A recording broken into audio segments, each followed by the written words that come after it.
नमस्कार, capital TV देख रहे हैं आप। मैं हूं आपके साथ पूजा। ब्रेकिंग नाउ में बड़ी खबर आपको बता रहे हैं। एसआईआर को लेकर सुप्रीम कोर्ट का फाइनल फैसला आ चुका है और सुप्रीम कोर्ट ने एसआईआर प्रक्रिया पर मुहर लगा दी है।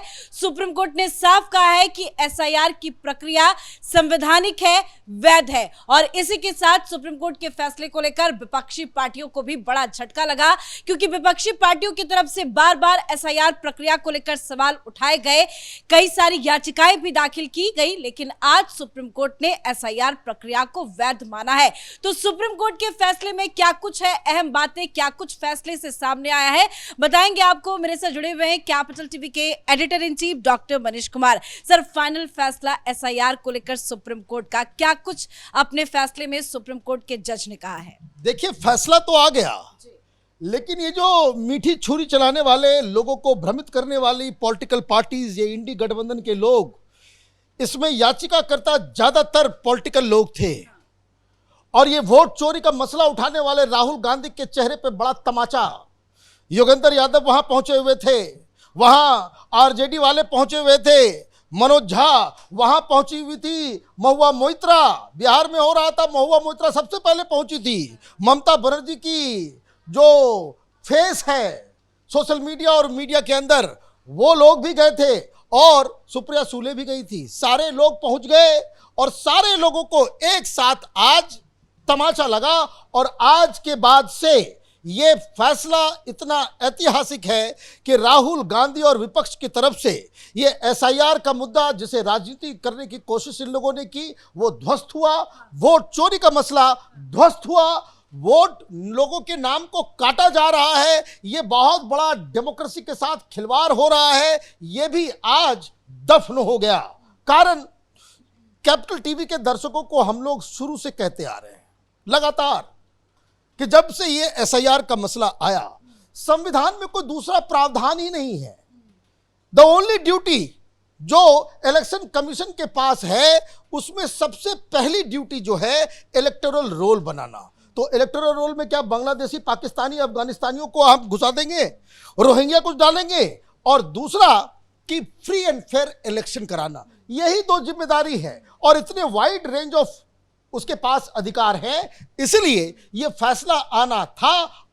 ऐसा फैसला आएगा, कैपिटल टीवी शुरू से इस बात को कहता चला आ रहा था। अब चार बड़े सवाल थे इन लोगों ने कि भाई देखिए, बड़ा इलीगल काम ये लोग कर रहे हैं, है ना। तो सुप्रीम कोर्ट ने क्या कहा, और ध्यान दीजिएगा सुप्रीम कोर्ट ने क्या कहा है, क्योंकि इनकी सारे आर्गुमेंट्स को जो है सीधे अपसाइड डाउन, ये सिर्फ इनके प्ली को रिजेक्ट नहीं किया, इनके आर्गुमेंट को धता बताते हुए जो ये कह रहे थे, ठीक उसके उलट सुप्रीम कोर्ट ने फैसला दिया। इन आवर कंसिडर्ड ओपिनियन, ये सुप्रीम कोर्ट का फैसला मैं सुना बता रहा हूं आपको, जो बकायदा आया है। In our considered opinion, the impugned SIR does not supplant the Representation of People Act and the rules. Rather, it breathes life into constitutional mandate under Article 324 within the precise statutory contours provided by Section 21(3). Therefore, it cannot be said that the Commission has acted in excess of its statutory power. क्या कहा आपने? कहा ये illegal काम कर रही है election commission. Supreme court ने कहा कि हमने सब देख लिया, और सब देखने के बाद ये जो आप कह रहे हो कि ये जो है कानून का को तोड़ रही है इलेक्शन कमीशन, ये एसआईआर प्रोसेस जो है ये इलीगल है। सुप्रीम कोर्ट ने कहा कि नहीं, ये जो एसआईआर का जो प्रोसेस है, it breathes life into constitutional mandate, ये जो है वो और जीवंत बना रहा है। जो अधिकार दिए हुए हैं कि भाई इलेक्शन कमीशन का क्या क्या अधिकार है, उसमें ये प्राण फूंकने की बात है। अगर ये नहीं करेंगे तो मामला खराब हो जाएगा। तो ये जो इलीगैलिटी की बात थी, जो ये कपिल सिब्बल, मनु सिंघवी और पता नहीं कौन कौन वहां पे खड़े होकर के समय बर्बाद किया, देश का भी, कोर्ट का भी और सब कुछ का, ये नतीजा आया है। दूसरा, ये कहा गया कि ये जो नाम वगैरह जो वो काटे जा रहे हैं, वो ठीक नहीं है ना। अब मैं आपको एक बात और बता दूं, बड़ा आर्गुमेंट चल रहा था, ये योगेंद्र यादव ये जो मीठी छुरी है, मुस्कुरा मुस्कुरा करके गंदी गंदी बातें कर देता है, टीवी पे आकर के लोगों को भड़का देता है, और उसके साथ साथ ये जो रवीश कुमार, जीत अंजुम जैसे जिस तरह के जो लोग हैं, पता नहीं कितनी पढ़ाई लिखाई इन लोगों ने जीवन में की है, और वो अफवाह फैलाने का जो वो काम करते हैं, उनके लिए बाकायदा एक तरीके से समझिए कि उनको आईना दिखाया गया है। Calling upon electors to furnish supporting materials in course of such an exercise does not amount to negation of the presumption. Rather, it reflects procedural mechanism through which the commission seeks to reaffirm or, where necessary, correcting existing entries. The presumption continues to operate. The presumption continues to operate, but it does not negate the possibility of verification. अब आपको याद होगा, ये बड़े बड़े लोग आ गए थे कि देखिए मैं तो गरीब हूं, मेरे पास ना आधार कार्ड है, मेरे पास ना कोई सर्टिफिकेट है, मैं कैसे साबित करूंगा, मैं यहां पैदा हुआ लेकिन मैं तो गरीब हूं, मैं तो दूर में रहता हूं, मेरे पास कोई सर्टिफिकेट ही नहीं है। तब तो हम तो यहां का, हमारा वोट का नाम कट जाएगा क्योंकि आप सर्टिफिकेट मांग रहे हो। यह सवाल उठाया गया था कि एक गरीब आदमी गांव में बैठा हुआ है, झोपड़ी में रहता है, उसके पास कोई कागज नहीं है। और वो कौन है, वो जो बॉलीवुड से रिजेक्टेड एक्ट्रेस स्वरा भास्कर, वो आकर के कह रही है, देखिए कैसे ये लोग प्रोपेगेंडा करते हैं कि देखिए मैं तो यहां रही हूं लेकिन मेरे पास ये नहीं है, मेरे पास वो नहीं है, कागज नहीं। वो देखिए वही कहानी, ये शाहीन बाग वाला कागज नहीं दिखाएंगे वाले एटीट्यूड से सुप्रीम कोर्ट ने क्या कहा कि नहीं दिखाना तो पड़ेगा, ये तय करेगा और यही आधार है, यही तरीका है, और इसलिए ये मैकेनिज्म है।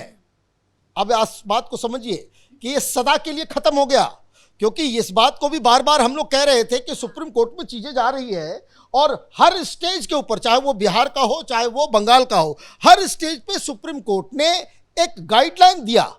सुप्रीम कोर्ट ने उस गाइडलाइन को अक्षर से फॉलो किया। तो व्हाट इस जजमेंट में क्या बताया जा रहा है कि जो वेरिफिकेशन का जो सिस्टम है वो एक मैकेनिज्म के तरह उभरा है और इसलिए ये सही है, और ये मैकेनिज्म इलीगल नहीं है, और मैकेनिज्म जो है ये होना चाहिए। एक और सवाल जो पॉलिटिकल सवाल है, हर डिबेट में आप देखेंगे समाजवादी पार्टी के, तो आम आदमी पार्टी के, तो ममता बनर्जी और कांग्रेस पार्टी कि इलेक्शन कमीशन ये बताए कि कितने बांग्लादेशी हैं। ये 27 लाख जो अभी जो डिस्प्यूटेड केस हैं, है ना, लॉजिकल डिस्क्रिपेंसीज में, उसमें ये लोग मांग रहे थे कि इलेक्शन कमीशन बताए कि कितने बांग्लादेशियों को आपने पकड़ा, एक भी नहीं, कितने रोहिंग्यास पकड़े, एक भी नहीं। ये आप जो है जानबूझ करके मुसलमानों का नाम काट रहे हो, ये प्रोपेगेंडा और ये सारी बातें।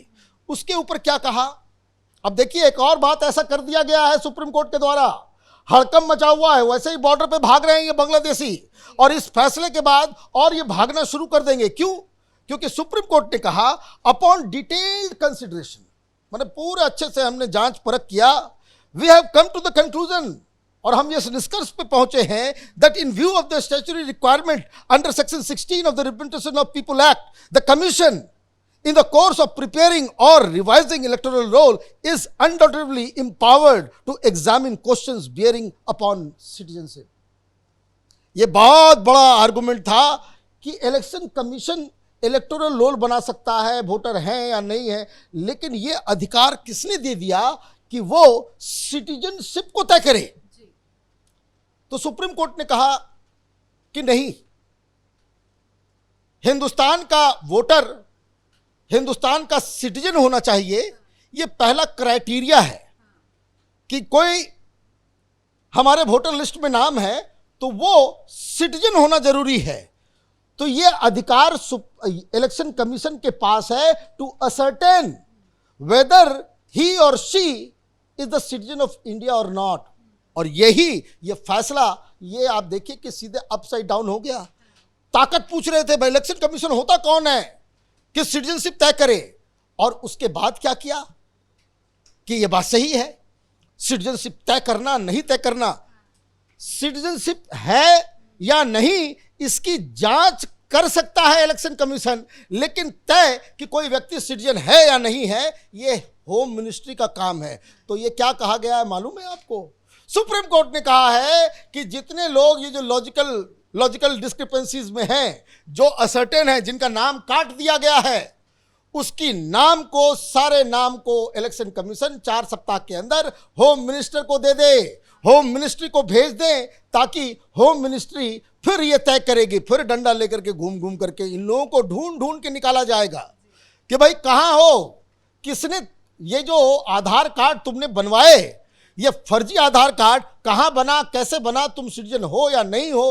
अब ये होम मिनिस्ट्री मतलब अमित शाह का अब इसके ऊपर डंडा चलने वाला है। ओवरऑल एसआईआर की प्रक्रिया को वैध माना गया, चुनाव आयोग की शक्तियां भी बरकरार है और विपक्ष की तरफ से जितने भी सवाल पूछे जाते थे उन सब पे भी एक बहुत बड़ा तमाचा है। लेकिन जब से एसआईआर प्रक्रिया की शुरुआत हुई, बिहार से लेकर चाहे वो पश्चिम बंगाल में भी हमने देखा ये एक बहुत बड़ा मुद्दा बना, चाहे राहुल गांधी हो, ममता बनर्जी हो, वोट चोरी के आरोप से लेकर इतने नाम काटे गए, कई सारे आरोप लगाए गए, कोर्ट तक भी मसला पहुंचा। लेकिन अब जब सुप्रीम कोर्ट का फैसला आ गया है तो ये क्या विपक्षी पार्टियां अपने मुंह में ताला लगा लेंगे या फिर से कोई नया प्रोपेगेंडा रचेंगे? देखिए, कई सारे राज्यों में हुआ, तमिलनाडु में भी हुआ, वहां बीजेपी की सरकार नहीं है, कोई आवाज आई क्या, कोई बवाल मचा क्या?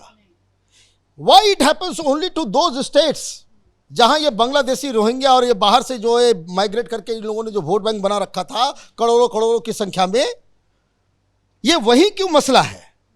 ये मसला इसलिए इन लोगों का ये वोट बैंक, ये कांग्रेस पार्टी ने, वामपंथियों ने, ये आरजेडी वालों ने, समाजवादी पार्टी वालों ने, ममता बनर्जी ने, इन लोगों ने चुनाव जीतने के लिए देश की सुरक्षा के साथ खिलवाड़ किया।